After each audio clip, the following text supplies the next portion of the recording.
বাংলাদেশে অন্তর্বর্তী সরকারের প্রধান উপদেষ্টা অধ্যাপক মোহাম্মদ ইউনূস জাতিসংঘের সাধারণ পরিষদের অধিবেশনে যোগ দিতে নিউ ইয়র্কে আছেন। তিনি নিউ ইয়র্কে আসার আগের রাত থেকেই সেখানকার রাজনৈতিক দলগুলোর মধ্যে তুমুল উত্তেজনা বিরাজ করছে। তিনি আসার পর থেকে চলছে একের পর এক ঘটনা। বাঙালি অধ্যুষিত এলাকাগুলো লোকে লোকারণ্য, তবে জমে উঠেছে বাঙালি অধ্যুষিত ব্যবসা। অনেক রেস্টুরেন্ট বিক্রি হয়েছে দ্বিগুণ। আরও জানাচ্ছেন তোফাজ্জল লিটন।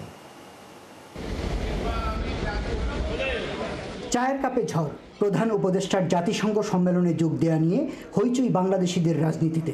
ঘটেছে অনাকাঙ্ক্ষিত ঘটনাও, আর তাতে সরগরম নিউ ইয়র্কে বাঙালি অধ্যুষিত এলাকাগুলো। বিভিন্ন রাজনৈতিক দলের কর্মী সভা, ঘরোয়া বৈঠক, আলোচনা সভা, জাতিসংঘে আগত অতিথিদের নিয়ে অনুষ্ঠান, সবকিছুই রেস্টুরেন্ট কেন্দ্রিক। এই জন্য এই সময়টা তাদের জন্য কাটছে ব্যাপক ব্যস্ততায়। ব্যবসাও বেড়েছে দ্বিগুণ।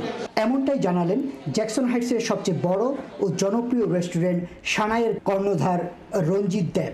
প্রচুর লোকজন আসতেছে, রাজনৈতিক দল, সাংস্কৃতিক দল, তারপরে বিভিন্ন সংগঠনের লোকজন, তারা প্রতিনিয়ত মিটিং, আলোচনা, সভা, এই নিয়ে আমরা হিমশিম খাচ্ছি যে আপনাকে এদেরকে কাভার করার জন্য। আর আরেকটা বিষয় হলো যে আমরা পার্টি হলগুলো প্রতিনিয়ত প্রত্যেক দিনই বুক যাচ্ছে এবং বেচা বিক্রি আপনাদের দোয়ায় আমরা দ্বিগুণের উপরে হয়ে গেছে। এদিকে জ্যাকসন হাইটসে প্রতিদিনই চলছে রাজনৈতিক দলের কর্মসূচি। যুক্তরাষ্ট্রের বিভিন্ন অঙ্গরাজ্য থেকে রাজনৈতিক নেতাকর্মী, স্থানীয় গণমাধ্যম কর্মী এবং কন্টেন্ট ক্রিয়েটররা এসেছেন নিউ ইয়র্কে।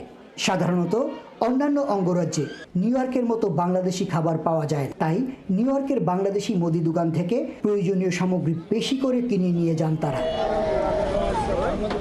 তোফাজ্জল লিটন, ৭১, নিউ ইয়র্ক, যুক্তরাষ্ট্র।